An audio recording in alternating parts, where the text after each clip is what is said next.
is CNN Breaking News.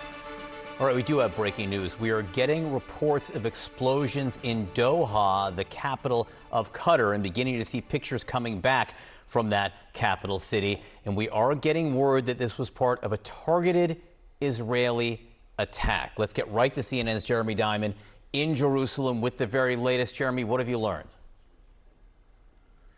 John, this is an absolutely extraordinary moment that we are witnessing right now. A very large plume of smoke above the Qatari capital of Doha, and paired with that, an Israeli military statement saying that they have, quote, conducted a precise strike targeting the senior leadership of the Hamas terrorist organization, end quote. I have just gotten off the phone with an Israeli official who confirmed to me that that statement is indeed about that very same blast in Doha, meaning that the Israeli military, not even Israel's intelligence service, but its military, actually conducted a strike in Qatar targeting Hamas's leadership. And of course, the moment in time at which this is happening, amid this renewed push to negotiate a ceasefire and hostage release deal by the United States, President Trump putting a lot of political capital behind that. And now Israel seems to have targeted the very Hamas leadership that is in the midst of those negotiations. Doha, the Qatari capital,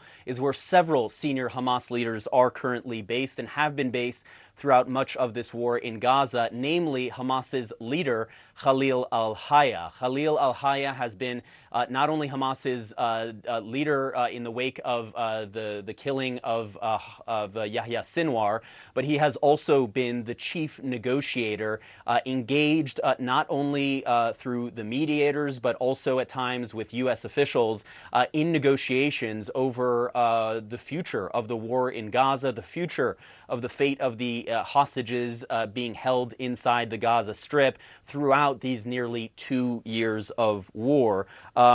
We are also learning via Tal Shalev that the targets do indeed include Khalil al-Hayya, who I was just talking about, and another official by the name of Jabarin. It's unclear as of now what the results of this strike were, whether or not Hamas's leadership in Doha has been killed, who has been killed, whether any of them are injured. We simply do not know at this stage. But the reporting this hour, John, is sure to be an earthquake in this region, not only for the prospects of negotiating a ceasefire agreement to end the war in Gaza, to secure the release of the hostages, but also as it relates to Israel's relations with these Gulf countries. Although Israel does not have official formal diplomatic ties with Qatar, Qatar has been the key mediator in these ceasefire negotiations throughout the war. It has been a key partner in trying to reach some kind of an agreement here, and this will certainly damage those relations as well going forward. I want to put a little more context around this, Jeremy, because this is an extraordinary event, and I mean that quite literally. I don't believe there is any precedent for an Israeli military attack on Qatar, at least not that I can remember, and I think the Israelis will say it's not on Qatar, but it certainly is in Qatar. It was an air attack which had targets inside the capital city. So that in and of itself, as you say, is something we just haven't seen. And also the targeting of Hamas leadership fits a pattern now that we have seen from Israel over the last, 18 months. The assassination of Hassan Nasrallah, the leader of Hezbollah inside Lebanon. Yahya Sinwar, the operational leader of Hamas inside Gaza itself. But now to go after the Hamas officials who openly operate inside Qatar, a very significant development. What might that mean for negotiations? Listen, it was in the first days of the war that Israel's security establishment and its political leadership made very clear that at the end of the day, whether it would take months, whether it would take years, they would go after every single member of Hamas whom they ultimately deemed responsible for the horrific attack on Israel on October 7th, 2023.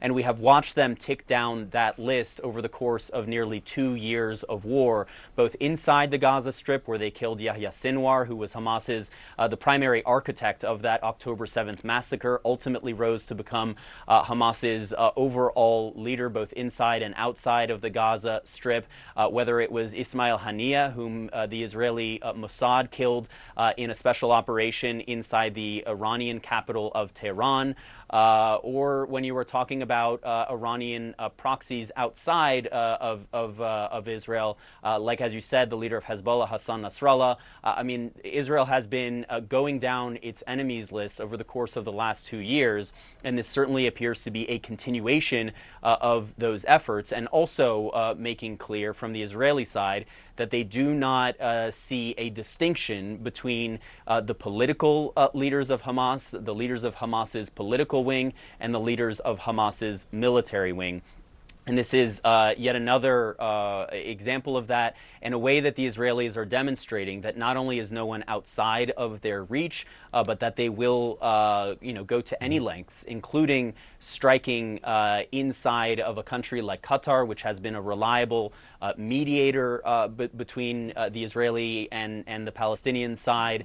That they will go and conduct these strikes. And again, just to focus on the timing of this, John, it is not the first time that we have seen at a very critical juncture in these ceasefire negotiations that Israel has gone and killed the primary negotiator or decision maker on the other side. Again, we do not yet know whether Israel was successful in this strike in terms of eliminating Hamas's leadership, part of its leadership, the entirety of its leadership. That will remain to be seen. But regardless, this will have enormous implications for the future of the war in Gaza, for the fate of the hostages, and the possibility of bringing all of this to an end.